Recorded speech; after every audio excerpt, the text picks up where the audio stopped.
Hi, and welcome back to the Trauma-Free Healthy Living podcast. I'm your host, Jess Cording.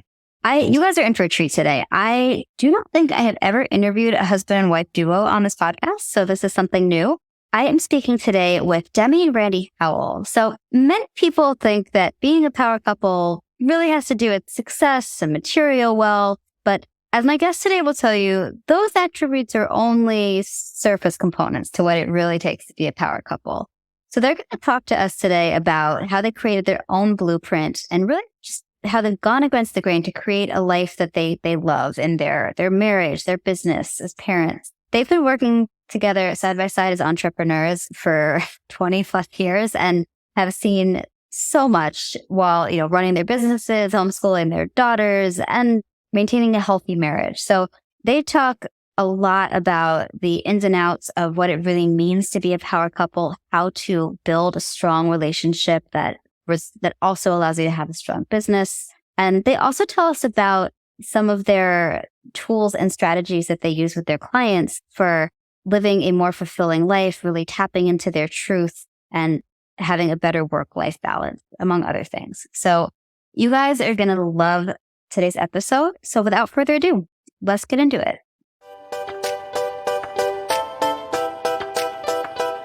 Welcome to Drama-Free Healthy Living with Jess Cording. I'm your host, Jess Cording. I'm a registered dietitian, health coach, and author, and I'm here to help you streamline your wellness routine and establish a sane, more balanced relationship with food and fitness so you can reach your goals without losing your mind. On this podcast, we'll talk about nutrition, exercise, self-care, mindset, and more. I'll be bringing you interviews and expert insight on the topics that matter to your health and wellness. So Randy and Demi, welcome to the podcast. It's so nice to be here with you today. So I love that you guys are a husband and wife team. By the way, I don't think I've interviewed anybody on this podcast who has that experience. So I love a good origin story. And I would love to hear, how did you two meet?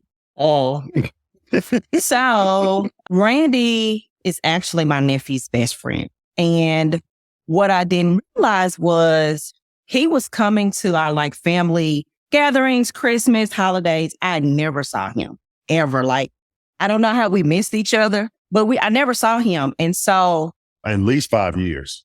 Yeah.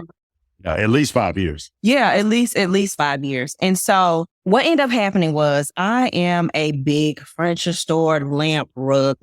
I would go to all the furniture stores in our city. And Randy just so happened to work in this furniture store. Now he saw me. I didn't see him. And then. Yeah, well, I actually, it's like I heard a voice say, hey, go inside. So I went inside and I saw a figure. And I was living with my nephew / best friend at the time and explained it to him. And he kind of brushed me off. Went back the next day, heard the same voice. But this time I saw blonde hair and a braid. Had a lip piercing. She had a lip piercing. So I went back to my nephew. And at this time, cell phones weren't really big. So he pulls out his wallet and he shows me a picture. He said, is this her? And I said, yeah, how you know her? And he said that was his auntie. Oh, wow. Yeah. So, but it wasn't that easy. No. Because he wouldn't help me because he was my best friend. And he knew. And he knew me. I knew Randy. So I actually chased her for about a year. Year and a half. Year and a half. And, but during that time, I finally broke her to actually have a conversation with Wait her. a minute. Let's talk about how you stalked me. Oh.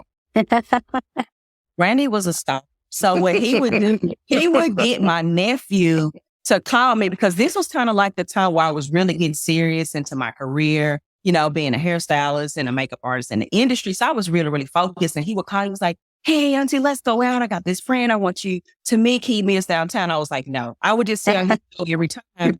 So one night I'm in the bed, mid-robe on. It's maybe 8 o'clock. Mm-hmm. I get a knock at my door and I'm like, who is it? He's like, it's your nephew, open up the door. So I open up the door. It's my nephew, Randy. And I'm like, wait, I'm like, hold up, wait a minute. This is the friend. So I kind of put him to the side. I'm like, this is your friend. He's like, yeah. Randy I was different. He was different. and because a lot of women, we have this visual of what type of man we're looking for.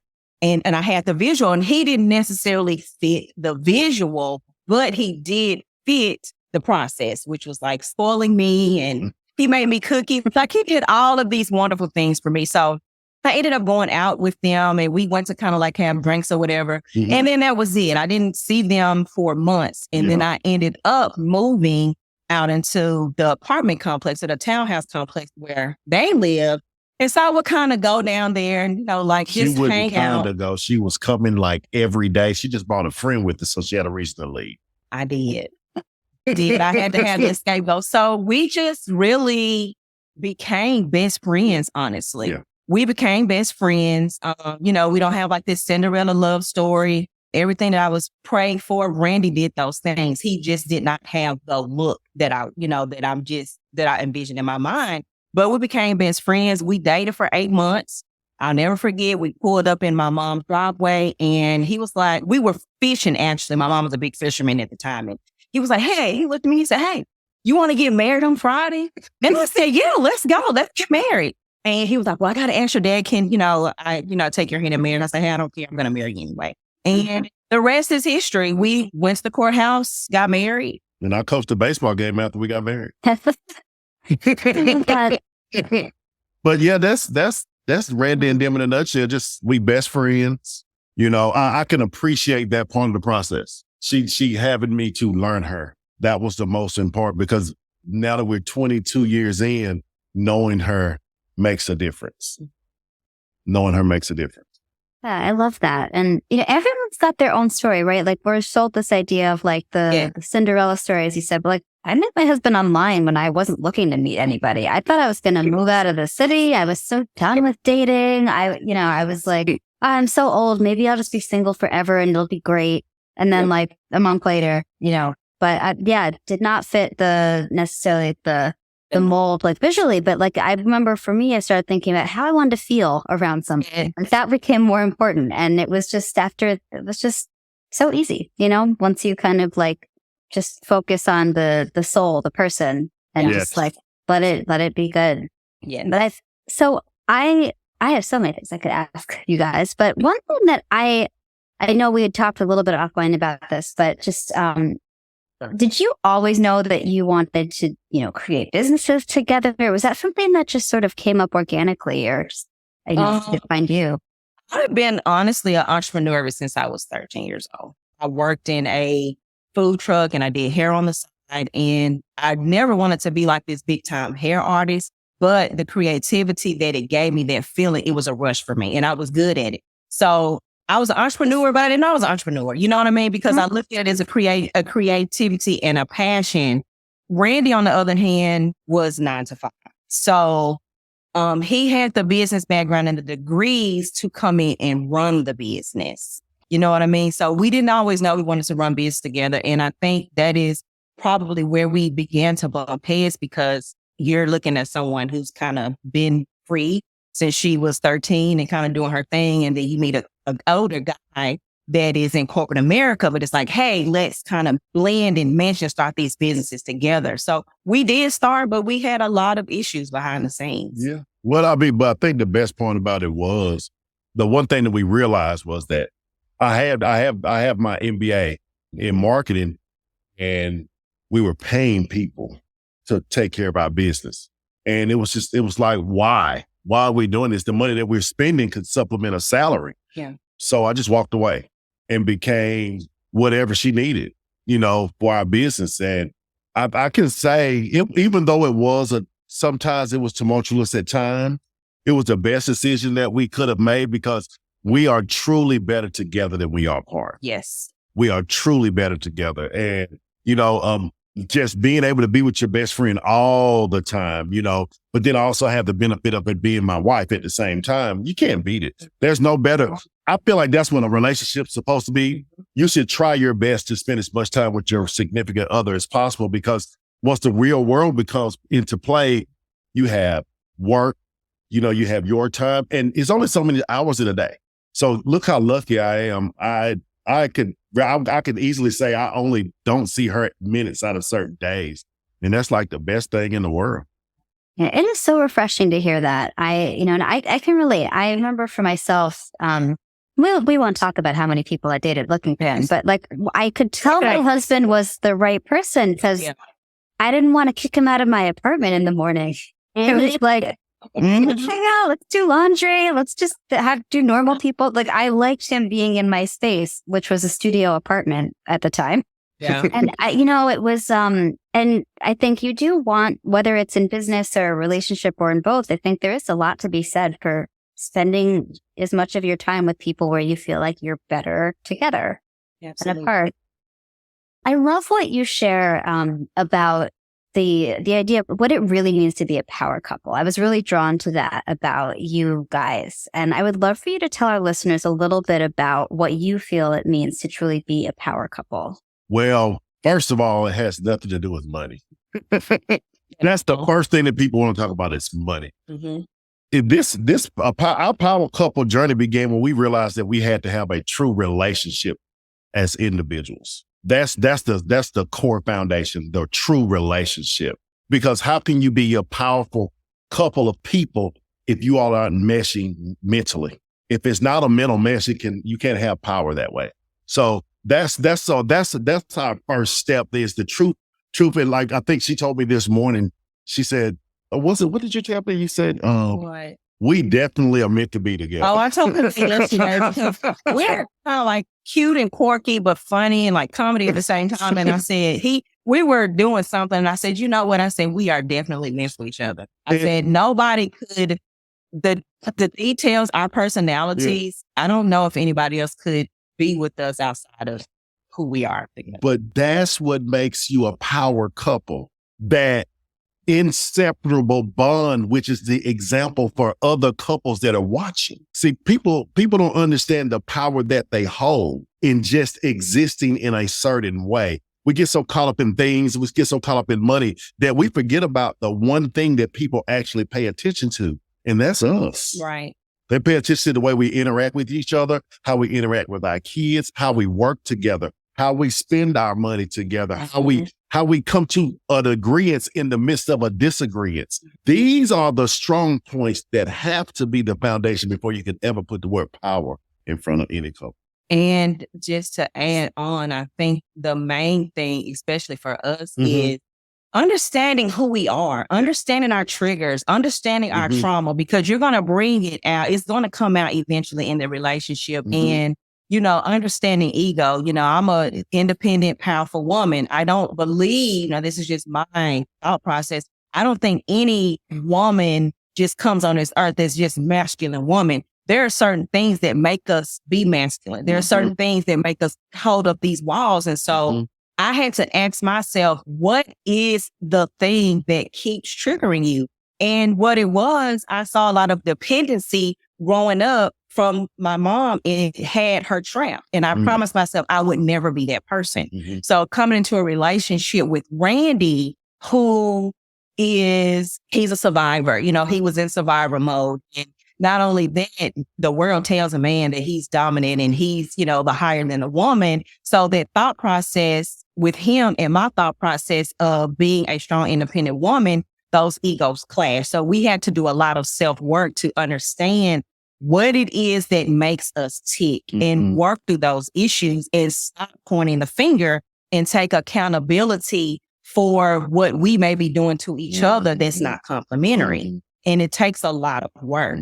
It takes a lot of work and it takes a lot of realization. So when you get to that point and you are on the same playing field, that's power.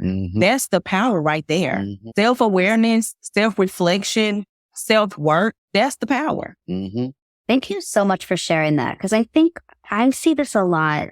People focus much on the external things, but you're both talking about doing a lot of the inner work, both on yourselves and together, and really drawing from that. And it's so refreshing to hear that. Is there, you're kind of touching on some of these points, but, is there anything that you would say that our society just gets totally wrong about that whole power couple phrase? I think because we have so many platforms now where we can be seen. I think people are showing what I call the shiny things. It's the cars, it's the houses, it's the vacations, it's the bags, it's the shoes. It's all of those things that have nothing to do with being a power couple. So if that's what is being pushed out and you have couples that want to be in business together, in partnership together, they don't truly understand what it takes behind the scenes. So they're chasing this vision and it's incorrect. It's incorrect. And I'm not saying that I'm not for abundant, but abundance does not always necessarily mean materialistic stuff. Things that you do along your entrepreneur journey can get you the shiny thing, but those are not things that are of value. Those are things that are valuable to the people and how they perceive you. It boosts your ego on the outside looking in, but internally, it's just stuff. Yeah. And we have to get out of that mindset. We have to shift the narrative because we're sending a lot of entrepreneur couples to hell. Yeah. Like, it's like, we have to be able to show the grind, the grit, the backstory, the downtimes. Like, we have to be able to share those losses and balance it with wins as well. Well, I know for me, the misconception is you can have an individual today, two individuals today, and then you could see the tabloids and they're together now. First thing to do is say power couple. Power couple, that title should be earned. It takes time to be a powerful couple. It takes time. It does not happen overnight. If you just assume because this person came from a certain financial status and a hierarchy in their career, and this happened with the other person, now that you have them together, oh my God, they're a power couple. They can walk in any room, but that's about all they can do is walk in any room. Can they have the hard conversations? See, true power couples can have the hard conversations, understanding that there still can be a resolution and we still can be a happy power couple afterwards. Yeah.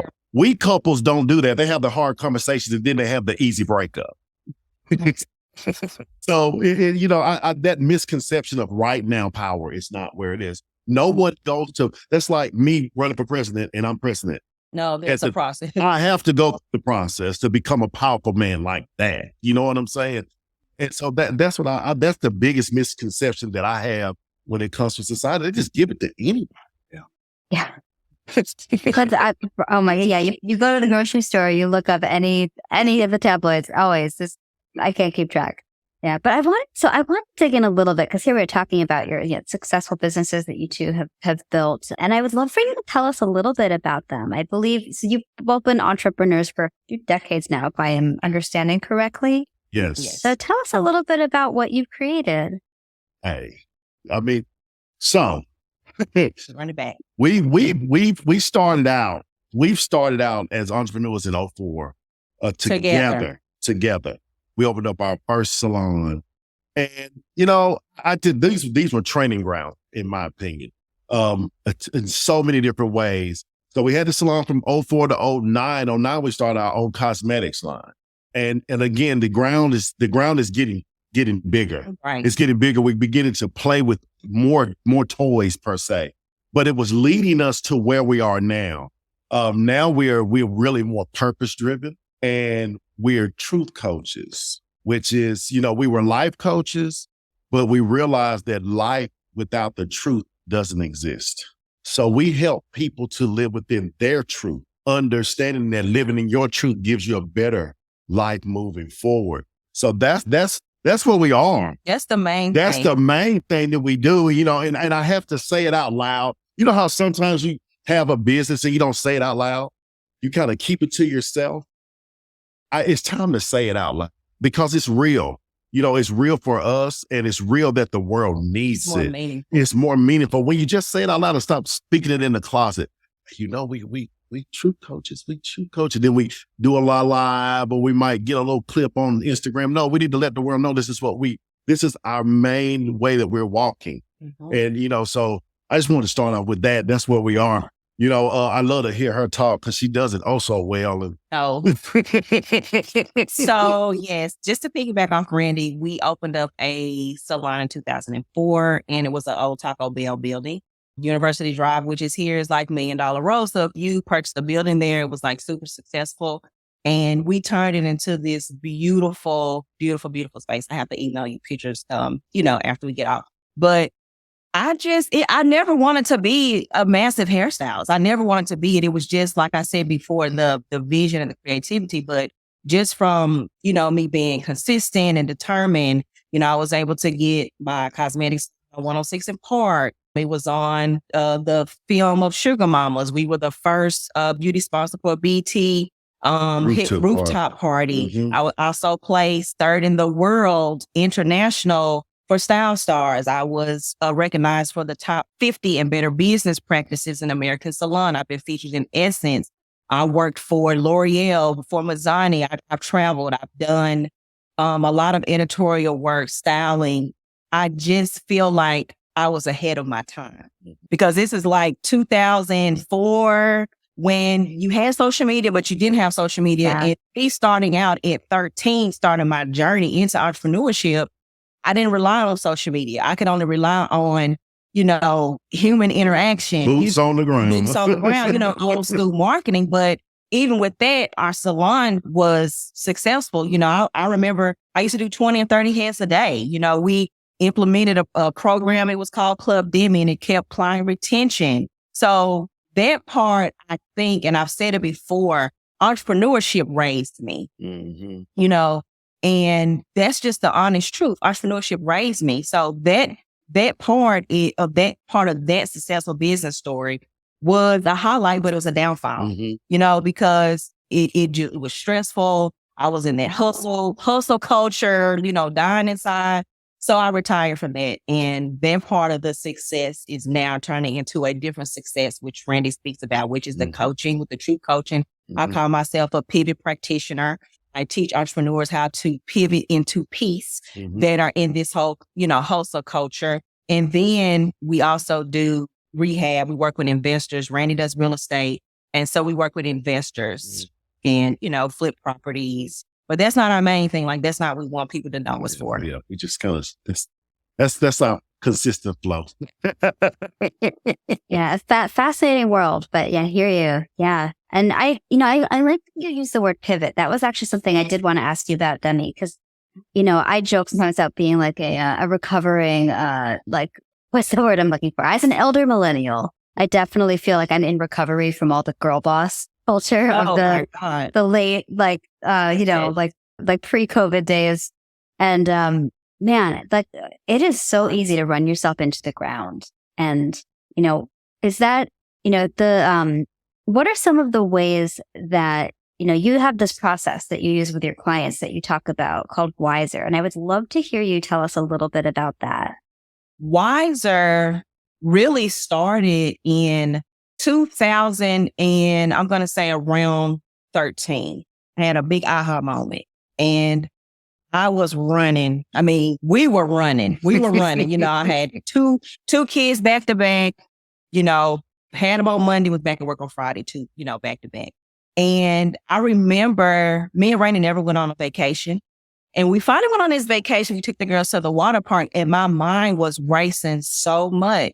I started to look around and I noticed how the moms and the parents were interacting with their kids and I could not do that. And I immediately began to sob. That guilt, that heaviness, it just hit me so hard. And I started to think, I said, what am I doing? What is this? What am I doing at the time? We had a Bentley, we had a 6,000 square foot home, we had the club, we had, all of this. And I had to say, what am I doing? And that moment, I feel like that's when Wiser was really birthed. So Wiser, the W stands for what, why, and who. Why are you doing? What are you doing? And who are you doing it for? I know a lot of times in business, people say start with your why, but that's not enough. That's just the baseline. You got to go in depth. Some people say, well, I'm doing it for my kids, or I'm doing it for my husband, or I'm doing it for this. You really got to dig deep and understand why you're doing it, because if the why, the what, the who, because if you don't, you can go down a lane of just stress, anxiety, suicidal thoughts, and it's horrible. The I is integration. So what I do is I come in and after we go through the what, who, and why, let's talk about the things that we can integrate to get you to peace. We want to get you out of the hustle culture and get you into peace, and understand that hustling doesn't mean that you're going to be successful. It doesn't mean that you're going to be a millionaire. It doesn't mean anything. You could really be chasing your tail, honestly. Yeah. So what can we do to integrate certain type of strategies to get you to get into peace? And I think that integration process is probably the most difficult because, you got to go in and look at your finances. You got to be honest with yourself. Like, you may be living in a home. You might need to downsize. You might need to, there are so many things that you need to minimize. After we go through integration, we're going to go through strategies. I'm going to give you the strategies that I feel that you need to put in place to start to downsize, to start to minimize, to start to get to peace in your life and your business. And then we're going to go to extraction. And extraction is where we're going to start removing. Now, the one thing about the extraction process can be long because there might be certain things that might take time for you to extract out. It might not be a quick fix. It might take a little bit of work. So even at the end of the process, you still may be going through an extraction. And then after that, it goes to resume. And resume is basically you resuming your life. You're not starting over. You're not a quitter. You're not a loser. You're resuming your life, but you're pivoting into peace because ultimately that is where you want to be, is peace. And peace does not mean that you're not trying to be a successful entrepreneur, but you have to find a balance in that hustle culture and in just peace in life. There has to be a balance there. Yeah. No, I remember going through something when I was, I guess I was 31. My father was diagnosed with pancreatic cancer. And at that time I was working 7 days a week, juggling like 7 or 8 different income streams. And I had to be like, hey, we got to stop and slow down and be present. That was my aha moment. And, some pieces of that were easy, like no brainers to like you said, like, kind of like let things go, extract things. And then there were other things that, I feel like there's definitely things I'm probably going to be working on forever. Yes. And, but that I appreciated that your focus is on pivoting into peace, because something I have seen many times with my clients, colleagues, even probably myself at times, like you think you're pivoting to something that's better, but it's just imbalanced in a different way. Yes. Mm-hmm. So I thank you for sharing that. And, Randy, I wanted to talk about your coaching business as well. And you use what you call the SIMS approach. So would you tell our listeners a little bit about what that entails? Yes. Well, first of all, the SIMS, it's a acronym for simulation. And I feel like as people, what we do is we live in a simulation. We don't really live in our real world. So this is where the SIMS approach comes into play. I always like to start with the story. Just like with my wife, if you notice when she was letting you know about the Wiser program, she was going through her story. Mm-hmm. See, we forget about our story, our individual story. She didn't talk about any cold storms. She talked about how she lived her way, which led her to find her peace. So that's what we do. We get into the story, but when I'm in this story, I'm listening. I'm trying to help you find those components that may not seem like much to many, but are actually the components that have directed you in the direction that you're going, that we might need to face. This could come from so many different things. Like with my life, it came from me growing up in a 2-parent home, but I grew up in a religious, strict environment, very religiously strict. And I was always told no, N-O. I was never asked, what do you K-N-O-W? So I became this ball of energy and this smart kid that didn't have any outlets. This leads me to being boisterous and not knowing how to listen, always wanting to be heard. These were problems, especially for a married man, to always say, no, listen to me. So this is where the I comes into place. Implementation of change, the evaluation of your story. So I had to learn how to reprogram my way of thinking, not holding myself in a place of unhappiness and trying to actually find that place of happiness. My place of unhappiness was nobody will listen to me. Nobody wants to hear me. You have a person right there that's ready to do that. So I had to start implementing in change. And by implementing in change, I began to manifest the things that were supposed to be in my life. See, when you make a direct change, you get direct results, but you have to manifest those by telling yourself that the change is necessary. Now that final S is show and tell. We don't have to talk about it. We be about it. If I can truly help you go a different direction, and that direction is towards your happiness and peace, I just need to see it happening, because your light is what's going to attract people. They're going to say, you're different, but not like fake different. You're different. Why are you different? And that's why, it's so funny as I sit here, I always do, I have them, she has Wiser, But it's amazing how once you realize that you're in a simulation, you have become wise. And now that you can end up in total peace. Yep. Yeah, I love that. So for people who are, they're finding their own way, they're creating their own blueprint, do you have any tips that you would share with them or just things that they should keep in mind along that process? Well, for me, being a student, a true student first, being pulled away from the way it's supposed to be, you have to, don't be afraid of any question. Question it all. Even if you think you know what you're talking about, question it. You can learn so much. You will not be the first. Don't try to be. Try to be a better version of the last. And that comes from learning from those other people. And it doesn't have to be in your industry. Business is business. And life is life. And life is life. Learn as much as you can. Always be a student. And that's the biggest thing for me because I'm still learning daily. And, and don't be afraid. The hardest person many people will have to take advice from is someone that's super close to them, and I appreciate our relationship because we don't do that. We don't do that. If she's there, she's observing. So why wouldn't I take her advice when she's been there with me the whole time? And so that's what I would, if I could give my quick 2 cents, I would say you got to know how to ask questions. And don't be afraid of the corrective criticism, even if it's from the closest person that you could imagine. I think for me, it's about authenticity. Mm-hmm. Authenticity. Just be authentic in your journey, whether it's in life or whether it's in business. And I'm going to say business especially because you can imitate something that is unauthentic and people will see it and you will feel it. It may look grand to other people, but behind closed doors, you're going to suffer because it doesn't feel good. It may look good, but it doesn't feel good. So really learn to be authentic and keep your circle small.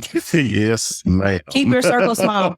And I don't mean keeping your circle small in a negative way, but you have to protect yourself. You have to protect your energy. You have to protect what you're consuming. You have to protect all of those things. And that's really what has kind of kept me in a positive mindset. Now, it was a downfall for me in business because even when we had the shining light, we never promoted it. We never promoted the cars. We never promoted we never promoted that. We always wanted to be authentic. So in that entrepreneur part of us, that was the downfall. But now that we're here, it's a uprising. Yeah. It's that now that she says that, I sit back and think about when we had all those things and we chose consciously to stay our path as entrepreneurs, not attracting you. We didn't want to do the clickbait situation and trick you into the room. We wanted you to come into the room.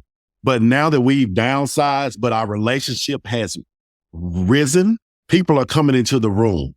Because one thing that they are getting from us is consistency as a entrepreneurial couple and as a married couple and as parents to our daughters and as friends. Yes, we we are consistent. What better thing can you ask for in someone that you are looking up to is consistency.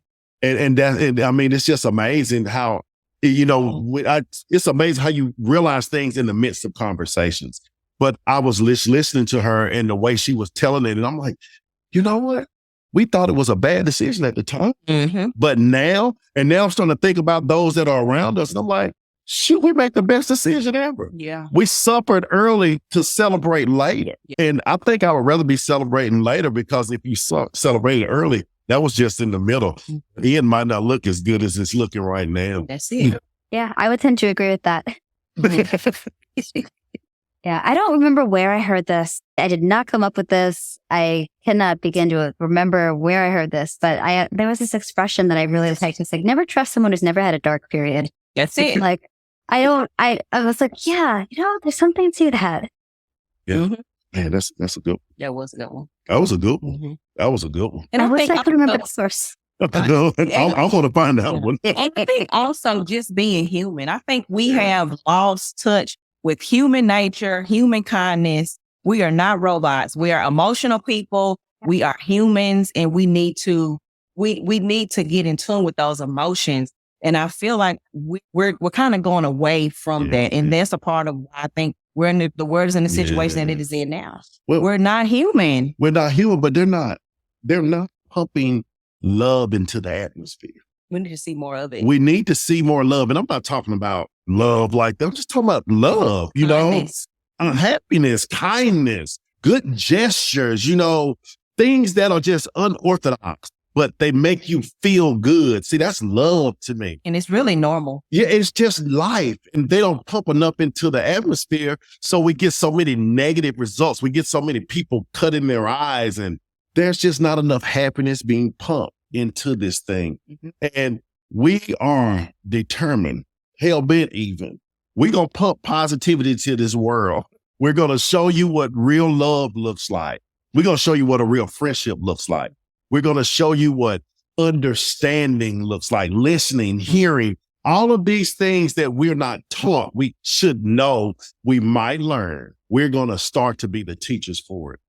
I love that. I think what you guys are saying about love and the lack that we see, you know, something I see in my field, you know, in the wellness field, I see a lot of fear. And fear is it drives so much of our actions, our attitudes. And it's really interesting to see that play out in the way that people communicate with one another, the way that they approach their own, you know, mental and physical well-being, their relationships. There's just a lot of fear. And to your point, it would be great to see a little more love out there. Yeah. Yes. All the different kinds. All different kinds, exactly. Yeah. So I also wanted to get your guys' insight on, you know, balancing masculine and feminine energies. This is something that you've spoken about, and I would love to hear just whether this be in relationships, like friendship, marriage, or even in a professional setting. Like, what are some of the ways that these different energies can sort of be either at odds with one another or complement one another? I'd love to hear your thoughts. Well, I guess I'll start with me because we are bred to be this big ball of energy and this big figure. We should be the ones that should run things. First of all, throw it out the window. Let's throw it out the window. Let's come together. Let's come together as equal pieces. That's come together that way. That's the thing that's man. I'm speaking strictly from a man's perspective. This is the way that a man needs to walk into it, because you're going to get more out of it. You know what I mean? You're going to get more out of it because, you know, it's so funny how a woman can mature faster than a man in life, but we're supposed to be the head of everything. You're going to get canceled. They're going to cancel you, buddy. Well, you spoke the truth. But I'm just saying, you know, I married this woman she was right at 21. I was 26, but she was 30 and I was 18 in the mind. I had to own up to that. Eventually, it took a while though, but I think the fact that I knew it helped me, you know, and I'm just, you know, I got to talk to the guys. And the guys need to hear this. Don't be so asinine that you don't know when you're not ready. When you're not ready, whatever the situation may look like, if you have someone that you know when you know, don't step on top of that person. Let them have their shine. It's amazing how you can shine if you allow the light to happen before you ever hit your switch. Yeah, I mean, you know, and I'm just hoping it's a very sensitive place for me. So if I didn't answer your question, you know, I'm sorry, but at that moment, that's something that these guys need to hear, because if you want to talk about going back to being a power couple, me making that decision to stop being an egotistical bonehead and becoming an open-minded man that's willing to listen and apply the things that his woman gives him, that's when the power started, when I relinquished the power. And I think that just means that you balance your masculine and feminine energy. There you go. You just balance the masculine and the feminine energy. And I think that kind can go the same for a woman that may be masculine. She's not masculine because she wants to be. Mm-hmm. She's masculine because she's in the world trying to find her place and be successful and be heard and be respected. Mm-hmm. And women, we really not respected. It's kind of, we got this whole battle going on right now against men and women. And I see so many women get into a relationship with men, and it's like, oh, we know the man is the hierarchy. This man do not know what he doing. He don't know. Baby, sis. Just because he's a man does not know that he means what he's doing. What has he learned? Who taught him how to be a man? Or did they just tell you these are the things that you're supposed to do to look like a man? So it's about growing. You have to be able to grow. And for the women that do have that masculine energy, like I said earlier, I had to find that point of action where that arise. Like, what was that? And then work on that, because that masculine energy trying to run your man, you're going to run him off. You're going to run him off. So it takes a lot of self-work. But this battle that we have with the masculine energy and the feminine energy, and women are being more masculine, they need to be more feminine. A woman I couldn't be feminine with Randy until he made me feel safe. I had to feel safe. He had to make me feel safe. And safety does not have anything to do with him being a man or being older than me. It's about the actions. It's about the words. It's about listening. It's about not letting your ego get in the way of progress, and vice versa. We have to look at it that way, because if not, it's going to get worse. Mm-hmm. Yeah, I appreciate you sharing that. And I can relate to that. I've been very open in my writing and, speaking that, as a survivor of sexual assault, like that impacted how I, interacted with others, how I ran my business, like my work habits. And I think a lot of it for me, you said about needing to feel safe. That was something I had to be willing to admit that was something I needed. Yeah. But, for many years, I would just work my face off and try to be the tough girl in relationships, because to me, that made me feel something close to safety, and I will say, like, the work to really, I think, all of us, we all have feminine and masculine energies. And, I feel like in order to find balance in our relationships with others who may identify as masculine or feminine, like, we also have to find that balance in ourselves too. And I appreciate you sharing about that. I know I want to be mindful of your time. I had just a few more questions I wanted to ask you guys, if that is okay. No, take your time. So one thing I did want to ask, just to go back to, like being in a relationship or a marriage with your best friend, running businesses with your best friend or your partner, your romantic partner. Any advice for people who are maybe thinking about going into business with their spouse or their partner? Why did you let me in? Well, I saw the future in you when you didn't see it. Exactly. I saw the future in you. I saw it when you couldn't see it.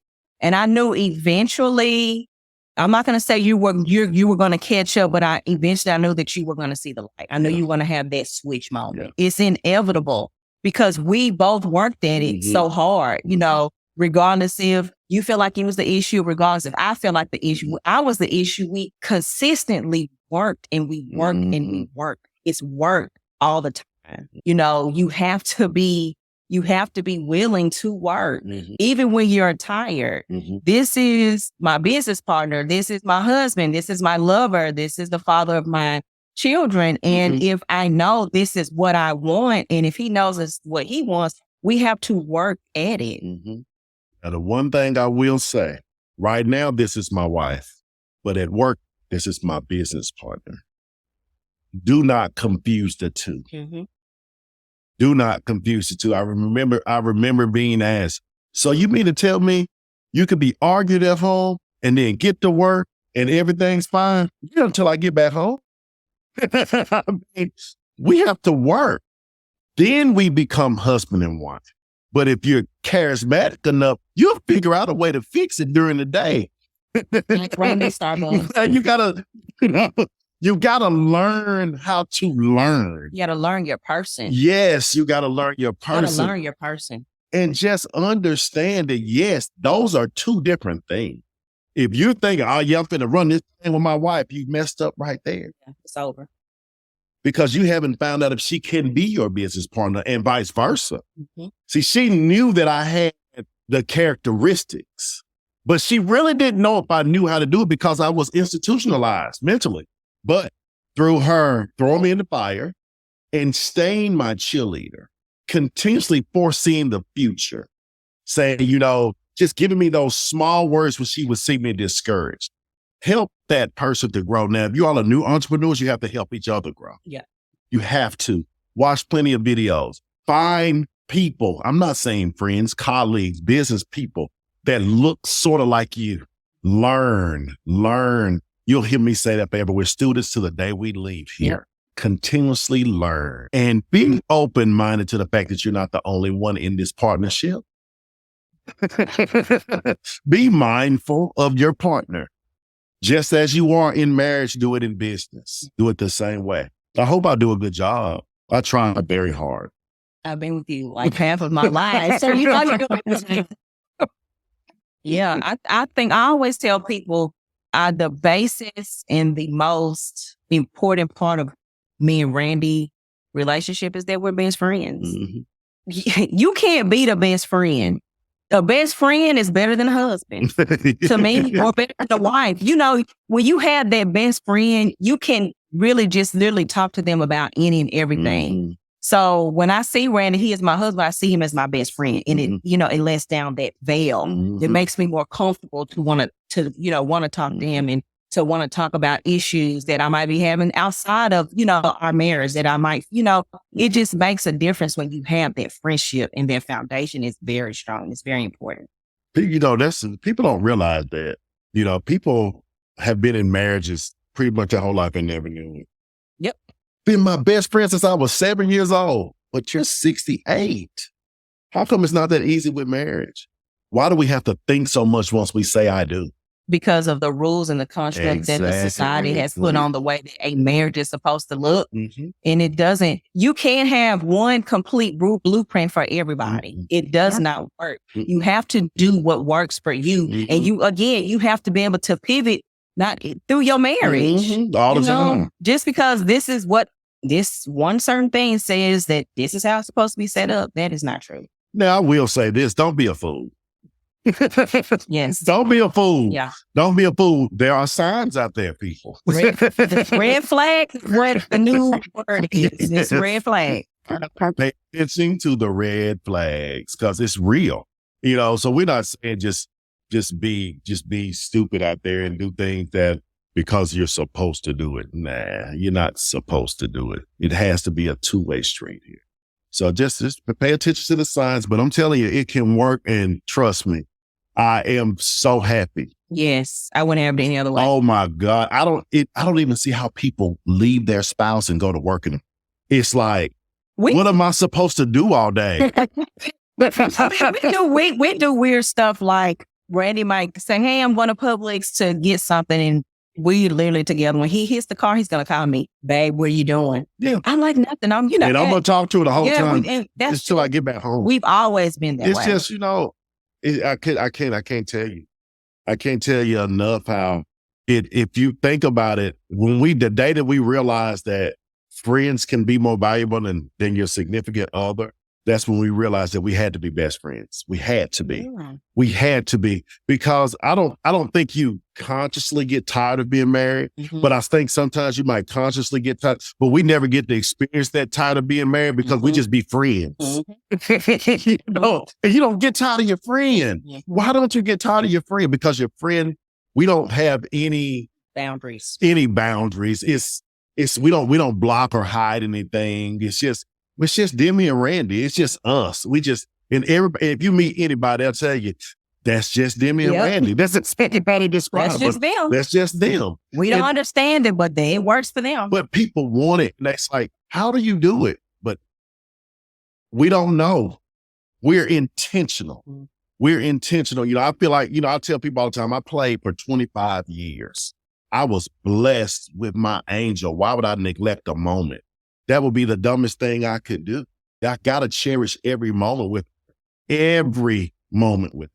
Because when you got somebody that you just literally can just be riding in the car by yourself and you've been driving for an hour and then you realize I haven't did anything, but you've been laughing at things y'all do. Yep. That's your partner. Mm-hmm. That's Earl.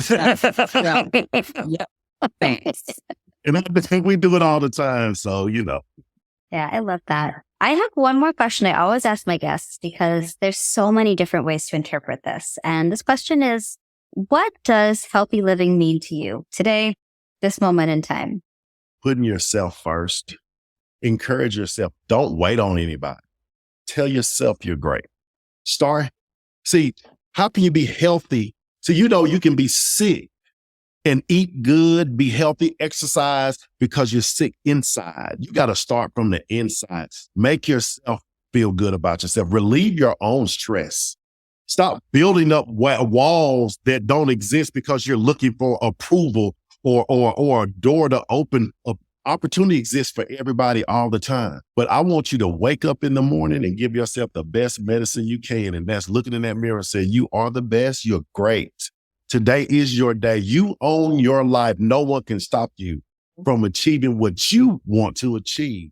That's the best medicine. It's called a smile. And you think about that, how bad you can be feeling and wake up and you tell yourself how great you are, you're instantly going to smile at yourself. And when you smile, you automatically start to feel better. That's the only way. She'll tell you, this is just Randy. I tell everybody to love yourself first. Yeah.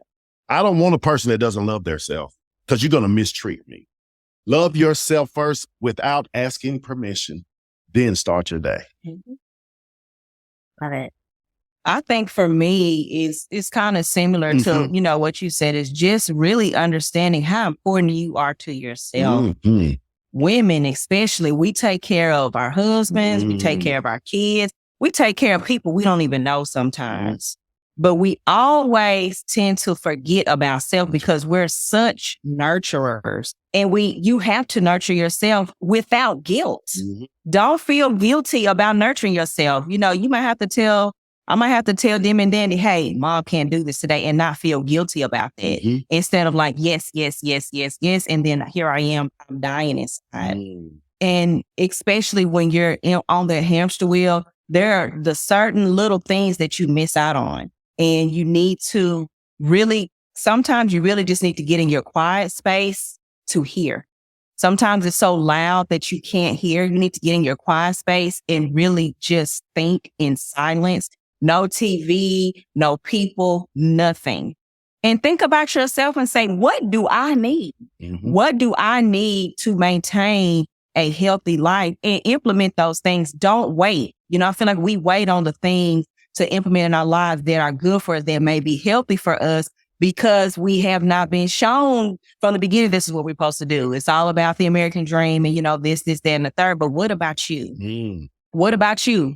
You know what I'm saying? What about you? Mm-hmm. You take care of yourself. Mm-hmm. You only get one body. You only get one life. Don't wait till you get down and out to try to make these changes, because as much time as it took for you to get in that position, it's going to take you that amount of time to get out of it. So if you're young and you on your journey, self-care, take care of yourself daily. And it's not a, we'll say, well, if you're going to get a facial, that should just be normal. That should be standard. It should just be a standard. If you want to go get waxed, if you just want to go to the spa, it should be normal. It should not be a treat. These are normal things that you should implement into your life. If you want to eat healthy, it should be normal. Normalize the things that make you healthy and not the things that make you unhealthy. Change your mindset. Reprogram your mind. Be intentional about self. Yeah. I talk. Yep. Yeah. Well, thank you both so much for sharing with me and just making time to be with me today. I love this episode. I'm so excited to share it. I just have one last thing I want to ask. If people want to learn more about your work, connect with you, Randy, buy your book, how can they do so? Well, you can find me on all social media platforms, Truth Coach Randy. Also, you can catch me at truthcoachrandy.com. If you want to learn more about the Sims approach, you want to learn more about Wiser, go to truthuniversity.com. And that's with a Y, TRUTHYOUNIVERSITY.com. I was on a spelling bee then. I was like, where are you going with this? But no, that's how you can find me. Of course, we always keep it simple. Go to simsapproach.com for more information as well. And I'll let my beautiful wife let you know how you can catch her. Yes, you guys can find me on all social media platforms, the Demi Howell. You can go to my website, demihowell.com. And as Randy stated, you can go to truthuniversity.com. That is YOUNIVERSITY University. And of course, samsapproach.com. Mm-hmm. Excellent. Well, I will be sure to link to all of that in the show notes, and we'll make sure we get the spelling right. I know I'm going to have to brush up on my spelling bee skills too. But it was so lovely to be with you both here today. And for all of you guys who are listening, whether you're, I don't know, walking the dog or you're doing the dishes or just going about your day, maybe you're commuting to work. Thank you as always for being here. Could not do this podcast without you. Please consider leaving us a 5-star review on Apple Podcasts or Spotify. They do matter and help me continue to bring you wonderful guests like Randy and Demi. So always, guys, have a wonderful day. We'll talk soon. Thank you. Thank you for listening to Drama Free Healthy Living with Jess Cording. We'll see you next time.